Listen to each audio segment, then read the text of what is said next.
Welcome back to this video. My name is Rafi Yakub right here, and in today's video I'm going to show you on how to simply improve the performance of your Chrome browser and how you can stop apps running in the background even when you shut down your PC. Don't be surprised that Chrome browser are still running in the background, and as a result, these are one of the reasons why your PC battery.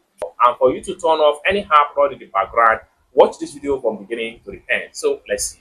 But before we dive into the tutorial, if you find this tutorial useful and you are very new to this channel, remember click on that subscribe, turn on the notification bell for more useful tutorial like this. So with that being said, let's get started. Alright, so the first thing you want to do is to open up your Chrome browser. After you open up your Chrome browser, next thing you need to do is to come to the top right here, click on these three dots, and this is going to drop down. Next thing you need to do is to simply scroll down all the way down and make sure you go to settings. Then take you right here. Then the next thing you need to do is to simply go to system right here, and this is going to pump up under the system right here.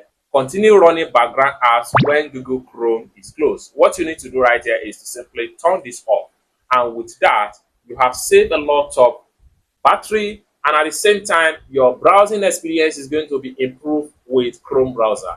It's as simple as that. So this is one of the important things that every Chrome browser user needs to turn off right now. I hope you really got value for this video. If you find this video useful, give this video a big like, and also remember to subscribe to the channel for more useful tutorial like this. Thank you so much for watching, and I hope to see you in my next video.